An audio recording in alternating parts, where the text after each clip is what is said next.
नमस्कार दोस्तों, स्वागत है आप सबका अपने यूट्यूब चैनल पीटेक पर। दोस्तों, इस वीडियो में महंगाई भत्ता और महंगाई राहत बेसिक सैलरी में मर्ज के बदले डीए इंक्रीज को लेकर के जो अपडेट है, वही अपडेट इस वीडियो में आप लोगों को हम देने वाले हैं।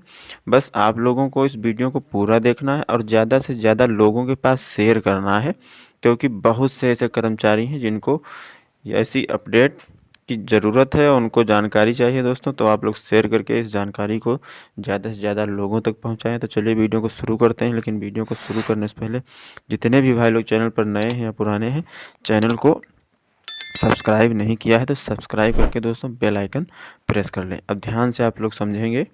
देखिए, महंगाई भत्ता और महंगाई राहत बेसिक सैलरी में मर्ज के बदले 1 जनवरी से जो डीए में बढ़ोतरी होगी वो कितनी हो सकती है।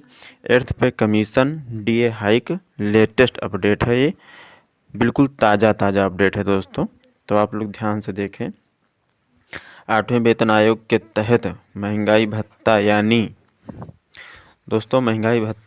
डीए और महंगाई राहत यानी डीआर को मूल वेतन और मूल पेंशन में शामिल यानी मर्ज ना करने के सरकारी फैसले से देश भर के करोड़ों केंद्रीय कर्मचारियों और पेंशन भोगियों को बहुत बड़ा और निराशाजनक झटका लगा है। यह निर्णय उन सरकारी कर्मचारियों के लिए है दोस्तों।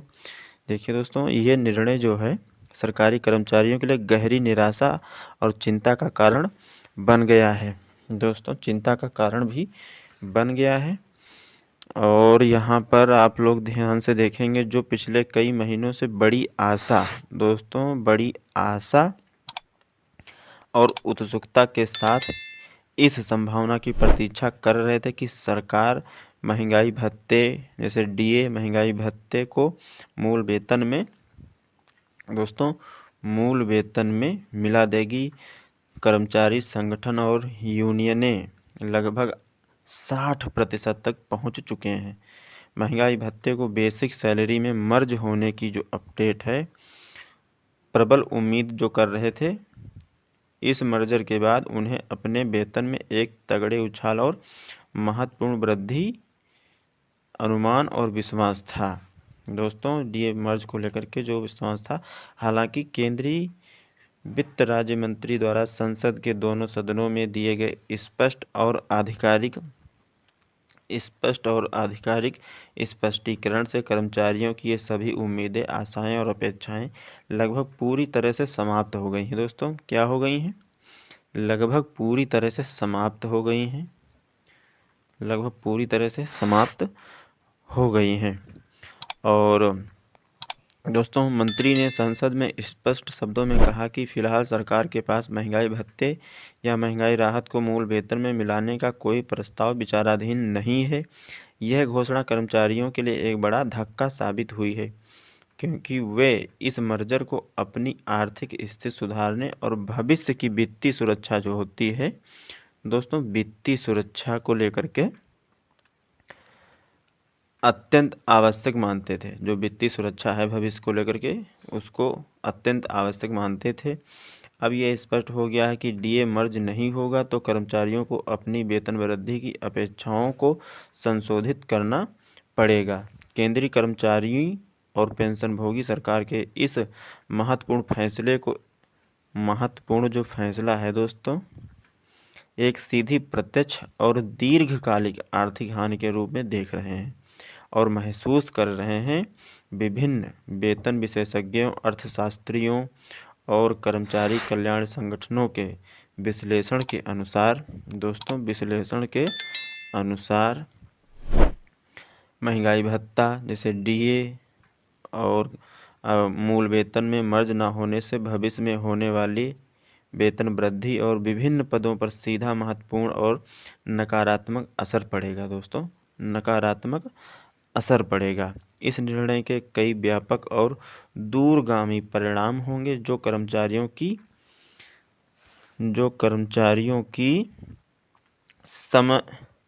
समग्र वित्तीय स्थिति को प्रभावित करेंगे। पहला और सबसे महत्वपूर्ण नकारात्मक प्रभाव विभिन्न भत्तों पर पड़ेगा। देखिए दोस्तों, पहला जो है वो विभिन्न भत्तों पर पड़ेगा। क्या है? विभिन्न भत्तों पर पड़ेगा।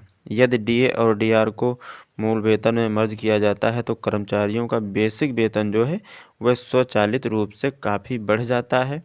इस बढ़े हुए मूल वेतन के आधार पर मकान किराया भत्ता यानी HRA, दोस्तों HRA ये मकान भत्ता किराया हो गया, हाउस रेंट अलाउंस HRA हो गया, और अन्य विभिन्न भत्तों में भी उसी बढ़े हुए अनुपात और प्रतिशत में महत्वपूर्ण बढ़ोतरी होती।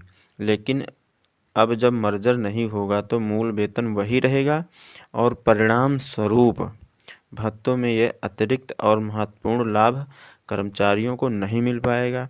यह एक बहुत बड़ा वित्तीय नुकसान है दोस्तों, यह एक बहुत बड़ा वित्तीय नुकसान है, क्योंकि भत्ते मासिक वेतन का एक महत्वपूर्ण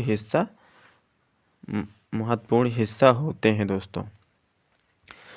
दूसरा गंभीर जो नकारात्मक प्रभाव क्या है, पेंशन निर्धारण पर पड़ेगा। भविष्य में सेवा जो रिटायर होने वाले कर्मचारी का पेंशन निर्धारण यानी पेंशन फिक्सेशन उनके बढ़े हुए बेसिक वेतन के आधार पर जो तय होता है, जो बेसिक वेतन के आधार पर तय किया जाता है, ठीक है। यह एक महत्वपूर्ण गणना है जो पूरे जीवन भर की पेंशन को प्रभावित करती है। चूँकि मूल वेतन अब कम स्तर पर ही रहेगा, क्योंकि डीए मर्ज नहीं हुआ, इसलिए नई पेंशन भी कम स्तर पर ही तय की जाएगी। इसका मतलब यह है कि सेवानिवृत्त के बाद जीवन भर मिलने वाला जो वास्तविक और कुल वित्तीय लाभ है काफ़ी कम हो जाएगा। ये दीर्घकालिक नुकसान है जो पूरे सेवानिवृत्त जीवन को प्रभावित करेगा। तीसरा, कर्मचारियों की 60% डीए और डीआर को जोड़कर नया और बढ़ा हुआ बेसिक वेतन तय होने की उम्मीद और योजनाएं लगभग पूरी तरह से ख़त्म हो गई हैं। और ये वीडियो सिर्फ़ और सिर्फ आपकी जानकारी के लिए है दोस्तों, आपकी नॉलेज के लिए, आपकी जानकारी के लिए बनाया गया है, और एक आर्टिकल के माध्यम से पूरा अपडेट ये हम आपको बता रहे हैं दोस्तों। बिजनेस वेलफेयर एसोसिएशन के अध्यक्ष और वरिष्ठ कर्मचारी नेता RS दोस्तों, RS वर्मा जी, RS वर्मा ने सरकार के इस महत्वपूर्ण और विवादास्पद फैसले पर गहरी नाराजगी, असंतोष और निराशा व्यक्त की है। उन्होंने कहा कि यह निर्णय कर्मचारियों के हितों की उपेक्षा करता है और उनके वर्षों की सेवा का सम्मान नहीं करता। कर्मचारी संगठनों का गंभीर आरोप है कि सरकारी बजट का एक बड़ा और महत्वपूर्ण हिस्सा विभिन्न राजनीतिक महत्वाकांक्षाओं, चुनावी घोषणाओं और लोकप्रियता हासिल करने वाली योजनाओं पर खर्च किया जा रहा है। इसके विपरीत जो कर्मचारी और पेंशनर देश की प्रशासनिक व्यवस्था की रीढ़ हैं और जिन्होंने अपना पूरा जीवन देश की सेवा में समर्पित किया है, दोस्तों पूरा जीवन देश की सेवा में समर्पित किया है, उनके वैध अधिकारों और उचित हितों को लगातार अनदेखी और उपेक्षा की जा रही है। तो देश की प्रशासनिक व्यवस्था की रीढ़ है और ये उपेक्षा की जा रही। इसके बाद में है कर्मचारी संगठनों का स्पष्ट कहना है कि निर्णय उनकी न्याय संगत, दोस्तों निर्णय उनकी न्याय संगत, एक बार यहाँ पर निर्णय उनकी न्याय संगत, ठीक है, उम्मीदों, दीर्घकालिक अपेक्षाओं और वैध मांगों के पूरी तरह से विपरीत है। उनका मानना है कि इस फैसले के कारण उन्हें भविष्य में बहुत भारी दीर्घकालीन और अपूरणीय आर्थिक नुकसान उठाना पड़ सकता है जो उनके जीवन स्तर को प्रभावित करेगा। महंगाई भत्ते को बेसिक सैलरी में मर्ज करने की सभी उम्मीदें टूटने और समाप्त होने के बावजूद कर्मचारियों और पेंशनभोगियों को जनवरी 2026 में जनवरी 2026 में नियमित डीए बढ़ोतरी से कुछ राहत मिलने की उम्मीद बची हुई है। केंद्र सरकार की स्थापित नीति और परंपरा के अनुसार हर 6 महीने पर डीए और डीआर में संशोधन किया जाता है। यह संशोधन अखिल भारतीय उपभोक्ता मूल्य सूचकांक के आधार पर होता है। हालिया आर्थिक आंकड़ों और महंगाई दर में लगातार वृद्धि के स्पष्ट संकेत मिल रहे हैं। नवंबर और दिसंबर महीनों के सूचकांक आंकड़े जारी होने के बाद ही वास्तविक बढ़ोतरी निश्चित और घोषित होगी। हालांकि मौजूदा उपलब्ध आर्थिक आंकड़ों के विश्लेषण के अनुसार 3 से 4% डीए की बढ़ोतरी जो संभावना है वो बताई जा रही है। मौजूदा समय में 3 से 4% बढ़ोतरी हो सकती है। नवंबर और दिसंबर के जो आंकड़े हैं सूचकांक वो भी आने बाकी हैं। जब ये आंकड़े आ जाएंगे तभी क्लियर हो पाएगा कि कितना महंगाई भत्ता बढ़ेगा।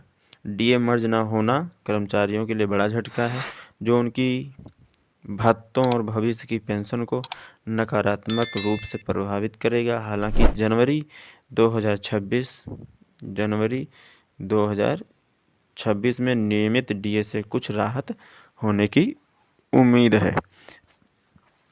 तो ये पूरा अपडेट इस वीडियो में आप लोगों को कैसा लगा कमेंट करके ज़रूर बताना, और इस वीडियो को आप लोग ज़्यादा से ज़्यादा लोगों के पास शेयर कर दें। जितने भी भाई कर्मचारी देख रहे हैं उन सभी के पास इस वीडियो को शेयर कर दें। और ये वीडियो सिर्फ़ और सिर्फ आपकी जानकारी के लिए है दोस्तों, बाकी इस वीडियो का कोई और मकसद नहीं है। तो उम्मीद करता हूँ आप लोग अच्छे से समझ गए होंगे कि क्या इस वीडियो में आपके हित में है, क्या आपके हित में नहीं है। ये सब कुछ आप लोग अच्छे से समझ गए होंगे। अब करना क्या है, वीडियो को शेयर कर दो और ऐसे ही नए नए अपडेट पाने के लिए चैनल को सब्सक्राइब करके बेल आइकन प्रेस कर दो। मिलेंगे एक नए वीडियो में नई जानकारी के साथ में, तब तक के लिए दोस्तों जय हिंद।